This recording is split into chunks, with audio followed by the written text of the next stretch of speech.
The findings of a state investigation into Central Maine Power's billing and customer services practices are out. Good evening, everyone. I'm Lindsay Mills. And I'm the Goldberg. We're going to get to Chris Costa in a minute. He's live in Augusta with reaction. But first, we're learning today that the auditors hired by the Maine Public Utilities Commission found that those smart meters are accurate. We want to hear from you if you agree with that initial finding. Go to pulse.newscentermaine.com or hit the Pulse tab at our mobile app to vote.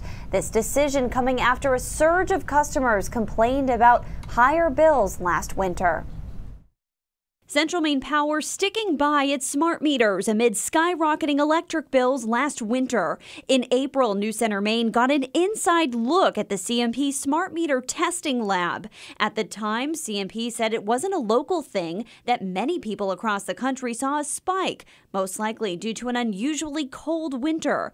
But many CMP customers weren't convinced. The Maine Public Utilities Commission voted in March to investigate the abnormally high bills and the company's customer service practices, which they say affected more than 97,000 CMP customers. The PUC hired an independent consulting firm to investigate its initial findings. The smart meters were accurate, and while there were some minor billing errors, there were no widespread problems. Auditors say usage was consistent with what is expected in cold weather conditions, and, quote, supplier rates then increased substantially, adding to the effects of higher than typical usage. But the initial findings also show CMP failed to consistently meet its target level of service by not responding to customer complaints fast enough. And a statement from CMP CEO Doug Hurling reads in part, quote, "We hope these findings provide customers with a measure of confidence in the new system and the information in their bills." Maine's public advocate says they will plan to audit the audit done by the Maine Public Utilities Commission. Yeah, Chris Costa spoke with the public advocate and is live now in Augusta. Chris, what did he say about the results of this investigation? Hey, Lee, Barry Hobbin says he's only seen the preliminary findings of this report, but says he's disappointed that his office was not allowed to be involved in the process. He says he plans to call on the Maine PUC to conduct a public hearing so that ratepayers can give their input directly. He says he's surprised by the findings in the report that Central Maine Power's billing and meters were largely accurate. There are thousands of individuals that feel very wronged by the process, and I hope then that this report will satisfy some of those concerns. I am concerned, though, that there are bigger expectations by the ratepayers of remuneration or whatever from this report, and I don't know whether that's the case, and time will tell whether or not what the report will bring after we have an opportunity to review it. It sounded like He says he's also planning to ask the Maine legislature to hold an investigation and a full disclosure in cases like this, changing the law so that his office can be involved. He says that technically this process was called an inquiry and not an investigation, which is why the public advocate's office did not have its direct input in this audit and investigation. Lee and Lindsay?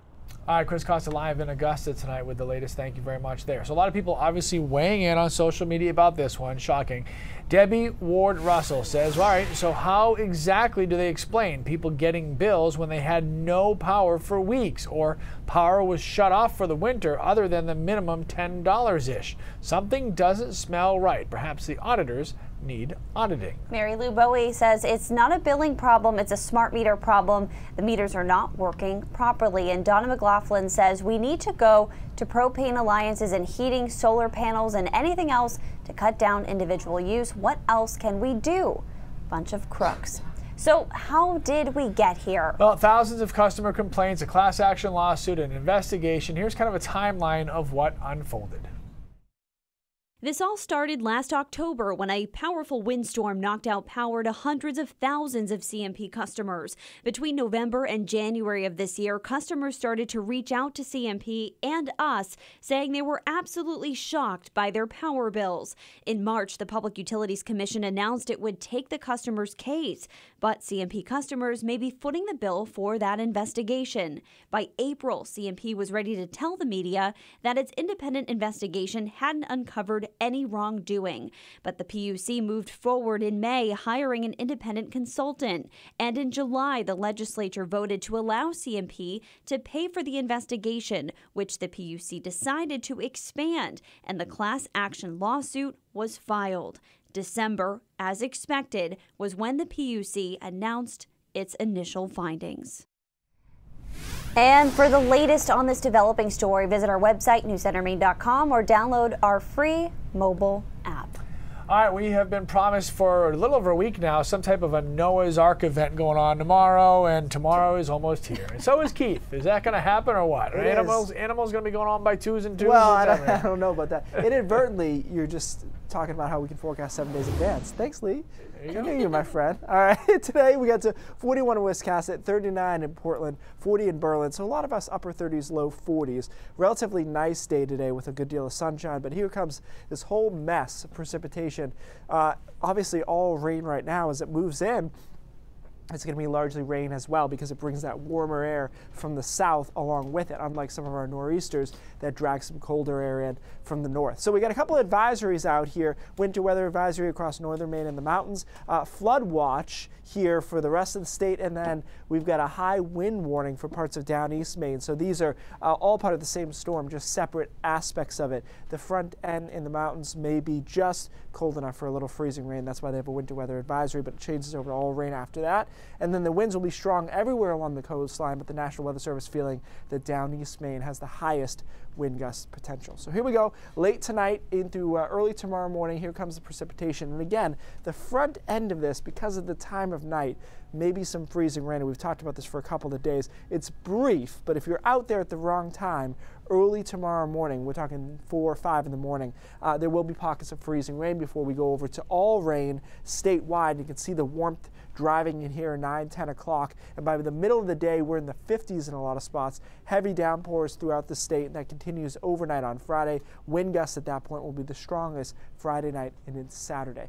Guys, wind gusts could be up to 50 miles an hour. We'll talk about what that means in a few minutes.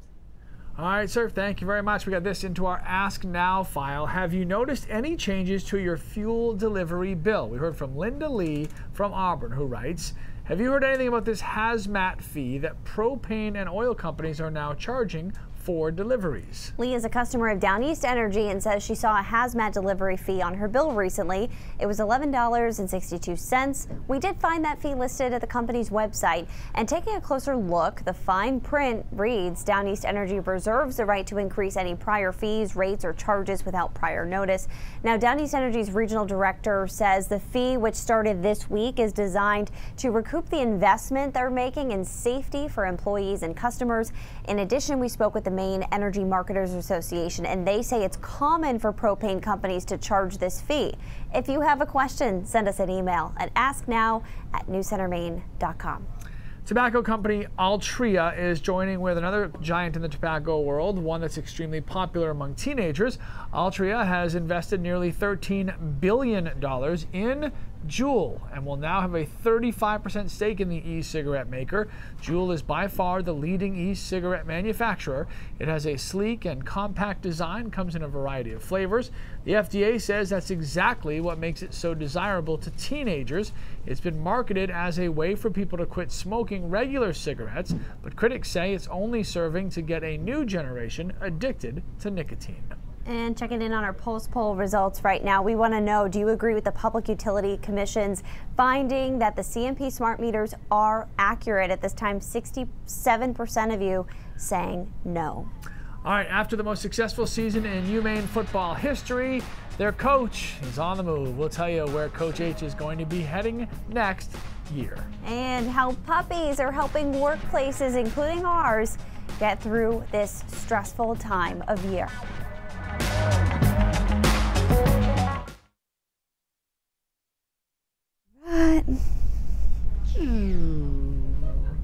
What's up, everybody? Liam played with puppies today. Very briefly, I'll say I'm not sure that Liam was able to get rid of a lot of stress. He popped in and popped out. It was like kind of like a token appearance. He didn't really dive in for the full effect of that. You missed out. I'm going to take the toss to Jackie because this is Lily. Okay. So you can do the first part. Okay. Okie dokie. How What's is going on, everybody? kids? All right, let's see where we're going to get caught up here. Petula Mills, how are you? No relation that I know of. Tammy Lou, how you doing? Big Fred hanging out as always. Paul and John and Jeff. Fred says that smart meters are actually causing problems in other states as well. Serena says it's definitely smart meters because the Amera bill has doubled since they were installed. That's not obviously CMP. Let's see. Rick says it's still a billing issue that's going on. I called a few times because I did not receive my November bill. That's something that a lot of customers have been dealing with. They're not receiving bills at all. Carol has a great question. She asks, can anyone please answer how many customers actually use electric heat in Maine? The fact that they're saying the reason for higher cost was due to the cold doesn't really know what they're saying. So that's a good follow-up question. I think we could probably find that out pretty easily. What's going on, David? How are you, sir?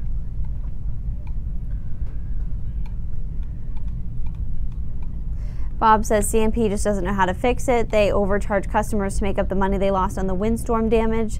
Here, listen. Yeah. I didn't audit CMP's smart meters.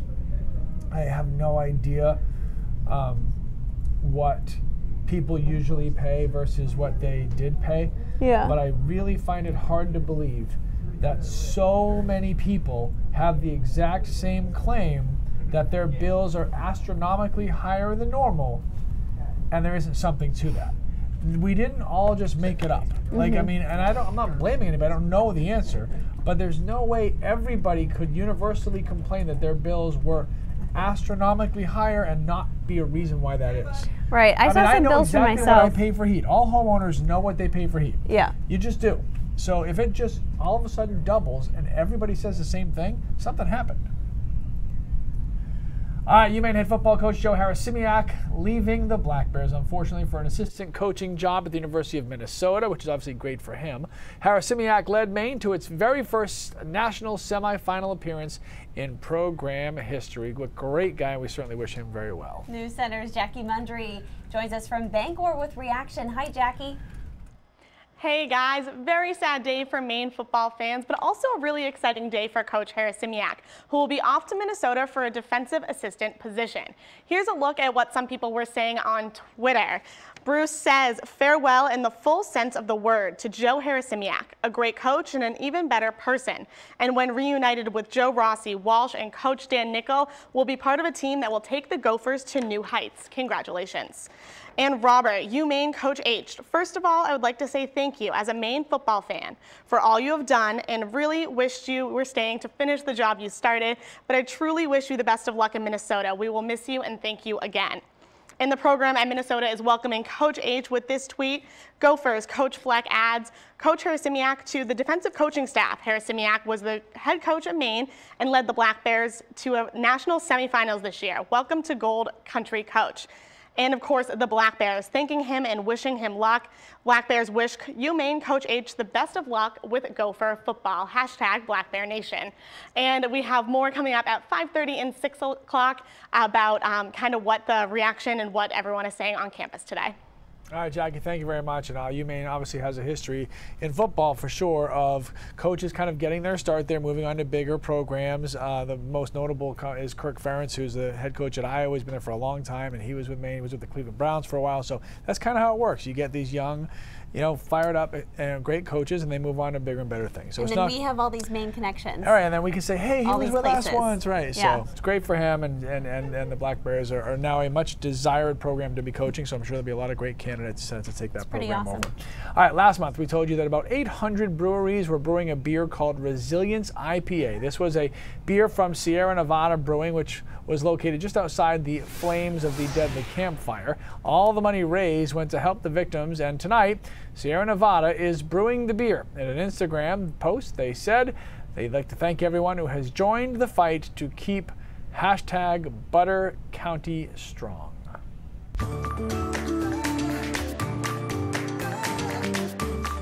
Have you started your Christmas shopping yet? Nope, tomorrow night. Is that when you do it? Tomorrow night we are on the road. I know, a lot of people do wait for the absolute last minute, including a lot of people on the Snapchat. But this is kind of a snap map, what's snappening, and a combined That's So Maine. Broken Glass Company in Wells say to get the kids a slingshot for Christmas. See what they're doing there? They're see what trying they're doing to drive some business with all the broken windows. Very creative for the Broken Glass Company.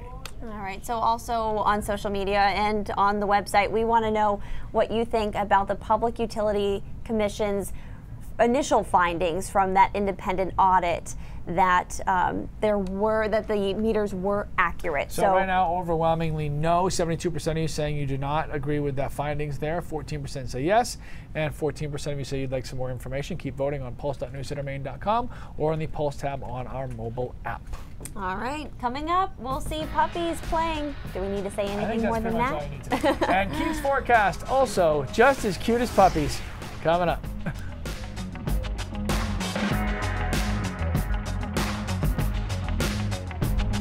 I couldn't understand what Isaac was trying to say. Okay, back to your point, Lee, in the last break when you said how, everyone is seeing these bills double, even triple in some cases. And I've seen these bills too. I've seen people who keep all their paperwork. I've seen them compare, in every story I've done. One thing to consider here, and this is something that that Liberty pointed out in its initial findings, is that not only was it cold last year, we had that deep freeze in December. I remember right when we moved here, it was negative temperatures. But it was at the same time that supplier rates went up substantially. So it's kind of like a perfect storm, for lack of a better phrase, of you have these supplier rates going up, and that wasn't just in Maine, that's everywhere. It's costing more to supply the energy. And then but I'm not saying have people who legitimately didn't have power for 2 weeks, right? And then that month got a power bill that was double the regular bill when they would have power for a month. That doesn't. I was going to say, now that does not make sense. And another thing that does not make sense to me is when people were told, "Oh, you're playing too many video games." No, I mean, listen. Yeah.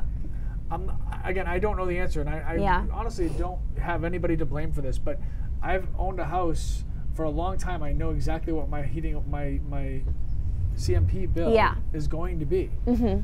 It never varies much more than a few dollars here or there seasonally. Sure. And it was way higher, way higher. I've got the same amount of people doing the same amount of things. Yeah. And I mean, unless the supplier costs doubled and tripled, because it was a lot. Yeah. So I know, and I don't know the answer, and I'm honestly not blaming anybody because I don't know. Right. But I'm just saying it's not an accident that everybody had the exact same experience. It does appear to be a mystery, and it's something we're going to be talking about for a very long time.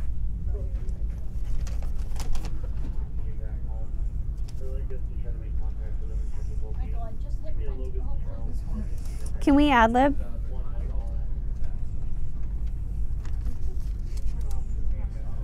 I just have to say something about the Animal Refuge League has been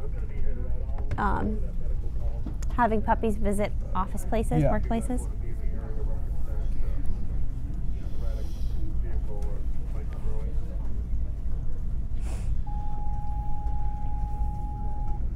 And I went down to see them this morning, and they're so cute. They look like Tito. All of them. Remember the little one with the sweater? He's so cute. Puppies in the workplace. That alone should be enough to have you interested in our next story, but there's actually more. Yeah, the Animal Refuge League of Portland is using this as an opportunity to bring puppies to the workplace and help you get a little bit of that stress away. Right, so you can actually hire the puppies to come to your workplace. Gina Roth is the executive director of the center, and we, NewsCenter Maine, hired them to bring puppies to our workplace today, and it was worth every single penny. And they called it puppy love. We called it the Caravan of Cuddles, and really, again, to raise funds to support what we do, but also to provide businesses with a little, puppy love, kitten love. So is it working? You feel more relaxed? Definitely. It's been overwhelmingly positive. We're getting lots of emails, lots of Facebook messages, like that was the best thing ever, please come again soon. So it's definitely something we'll do again, and maybe a little bit more frequently, not just Christmas time, but again, it's about finding really creative ways to, as a nonprofit, to support what we do and our mission. And this is, this time of year, people spend a lot of money shopping, and nonprofits sometimes see a decline in donations because of that. So again, just a different way to raise funds and help what we do. I knew I was going to enjoy it, but this is beyond just de-stressing. I think it's provided a lot for the places we visited. And again, these are all dogs and cats that will be up for adoption and looking for new homes in this community. So it's been a great way to connect with the community, talk about what we do, the important work we do, the lives we save, also providing a really fun experience. Christmas is for critters too. Oh, puppies in the workplace, that was fantastic. And the plan is to keep that going, the Caravan of Cuddles, expanding operating days and hours. If you want more information, just check out the Refuge League's website and get all the details right there. So man, they were so cute. It was funny watching people come into the room. It was just a puddle of aww, and then grown adults become 5, and you're just playing with puppies. I wish I had their energy. Puppies just have so much. Tito has a lot of energy. Tito does. Tito looked like a lot of those little guys today with all that He's stuff. not a puppy anymore, but he's No, I know. feisty. He's fresh. I heard one growl today, and I'm like, how do you stop Yeah, that was Dan. Oh. I was holding Dan. Dan was Puppy in growl? timeout. He was in puppy Dan. timeout. I love yeah. when dogs have human names. Can we all get along? All right, today was pretty nice, right? In a lot of spots, we got into the 40s. Upper 30s in Portland, came in just short. 42 in Lewiston, 43 in Sanford. So this was the beginning of the warm-up that's going to play an important role for our next storm system down here. And you can see there's a ton of moisture with this storm. As we talked about, it's kind of transporting its own air mass with it. And as a result, it's going to stay largely in the form you see it now, which is rain, with just little edges of freezing rain late tonight, early tomorrow morning. We'll pinpoint those in a second because obviously those are really important. So the first half of tonight is quiet. Here comes the storm, and all this pink here, because of the way the atmosphere is stacked, is likely to be freezing rain instead of sleet. So at the beginning of this, around midnight, there is a little freezing rain. Freiburg, maybe all the way close to the coastline here to start.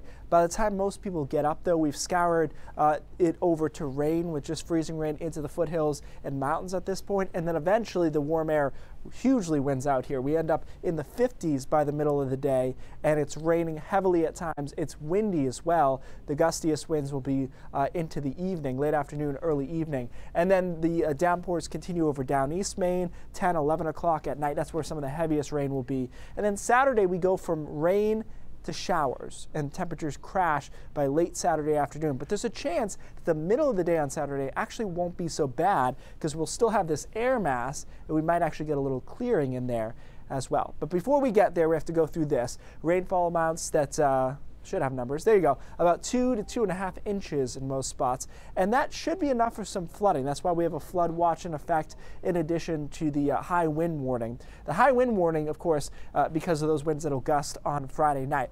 Now, I just want to give you an idea. When you hear freezing rain, that's one of the few things that tends to really alert Mainers, because they're pretty good with snow. But I just want you to know this isn't going to be a freezing rain event. There'll just be a few pockets of it late tonight, early tomorrow morning. You can see Freiburg, that area might be kind of the epicenter of that. Out towards Porter as well will be another spot that I would think would see the most freezing rain. All right, the wind gusts here tomorrow afternoon, tomorrow night, 45 to 50 miles an hour are going to be gusting around. So that's right on the threshold. We don't have any leaves on the trees, so that should be a positive when it comes to power outages. After that, it's only downhill from here. Temperatures start dropping, and it's not cold, but it's a little bit below average. We still have a chance of a few snow flurries on Christmas Eve, which I think everybody's a fan of. It wouldn't be a big deal. It would just be a few flakes around. Christmas Day itself is quiet and partly cloudy on Wednesday, and maybe warm again late next week with another storm on the way. So the storm and the warmth, it's the price we pay for the warmer temps. I thought you were okay I thought she was rhyming there for a second. He was breaking into rap. We got the warm and the storm and the okay. Yeah. No, I'm not that good. All right. I'm not that good. Hey, it's a big day. It is a big day today. It is the 65th anniversary of WCSH television going on the air. And I've been here for all of 1 year. Woohoo! It's been the best of all 65, though. This is cool for those of us like myself that are born and raised in this area and grew up. Well, I mean, I grew up as a kid watching Channel 6, and I won't name names, but a couple people are still here that I grew up watching. And I've been here for 25 years, and it was a literal dream as a child to oh, look at Caldwell. Oh, come on. Oh, there's you. And Bill Green. To go on this, ever work for this station. This was my my ESPN, my NBC News, my everything was to someday work here. So I always 65 years is crazy. When call letters have special meaning. Right. And with ours, Congress Street Hotel, being in the old hotel building, it's really cool, the history. Yeah, it is pretty cool. So there you go. We are 60. Do we get cake? Not this time, because right. I'm on Whole30, remember? So you're costing us cake. I knew where that was headed. So. Oh, all right. A lot more coming up on NewsCenter Maine at 5:30. Cindy Williams is here with a preview. Hey, Cindy. Hey, guys. After a day-long manhunt, Nicholas Maines, a man police had been searching for in the town of Gray, is now in custody. We are going to tell you why police were looking for him and some of the chaos that surrounded that manhunt. And Governor-elect Janet Mills says expanding broadband is one of her major goals, and that effort got a big boost today from one provider. Those stories and more ahead at 5:30. Back to you. All right, and before we go to break, we want to know if you agree with the PUC's finding that CMP smart meters are accurate. So vote right now at pulse.newscentermaine.com, and we'll be right back.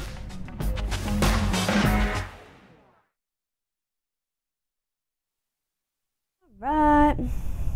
So what can we put there?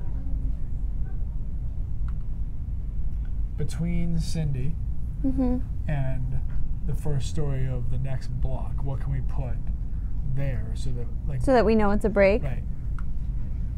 Because had that, I would have gone on and read that because that's what it looks like it is. So what can we put there? Just like a page that just says break or go to break or something like that? Just so we don't. That would make some sense. Or a tease. Like we could tease brain drops if we know what it's about. Yeah. Norm, come on now.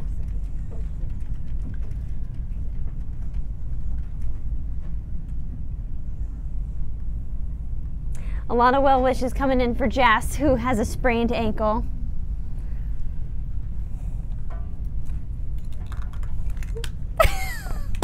I gave it to you. I ran prompter. It's your happy 65. I'm not 65. Jeez. You're gonna miss me. Where are you going? Thank you. Where's he going? Why are we gonna miss you? Because of Christmas break. Oh. Christmas vacation. Who is gonna be here for that? Nobody. Yeah. I'll be back on New Year's Day. Nobody. I'll be here Wednesday, Thursday, Friday. We'll have about 1:30 for brain drops. We fixed it. And then the quick results. Oh yeah, why is it? It's always been like that. It's always? Is it still overwhelming one way, Isaac? Yeah. All right. Not surprised. I don't know if we'll be able to see it. That's all. I maybe see that. You can do it because I can't ever see the monitor. So. Okay. I have eagle eyes. It's off to the. It's tilted at Keith, so I see white. Excuses. If I stand over here, I can see it fine. Stand on the inside. We'll switch it up. No. Creatures of habit. That's true. That's been enough talk. Do you think Lucas aware enough about Christmas? We were doing brain drops today. We had a brain drops. Yeah. Yes. We were gonna do ice jams. We were doing ice jams. We thought it was sick. Yep. Ice jams. Yeah, we didn't know you were coming. We're like, we can do it. So. Stand back. But then Todd wouldn't let me do 6. It didn't happen that way. But it could have.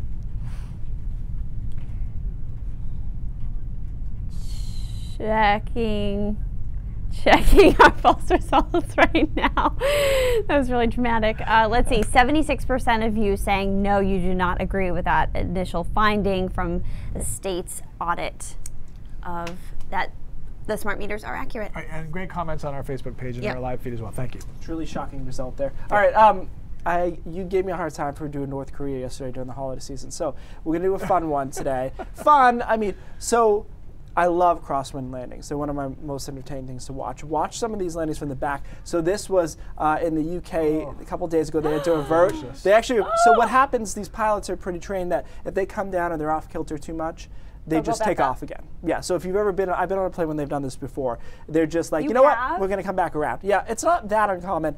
Some of these were hairy. The second one, they did land it. They can do it. The threshold is typically 45 to 50 miles an hour crosswind. If it's in the direction of the runway, which they try to orient it if possible, then it's not as big a deal. Crosswind, see how he's off axis there? They have to kind of calculate it. Yeah. I think it's pretty cool, though. I don't know. I'm probably the only one who enjoys this kind of thing. No, no, they're fine. See, they're fine. Oh, it ended well. Yeah, kind of like our show. Than to be there. All right, NewsCenter Maine at 5:30 starts right now. Bye, everybody. Facebook. We'll see you tomorrow. Oh, whoever, Anne, did you plug them in? Thank you. Yes, I did. Thank you, thank you, thank you.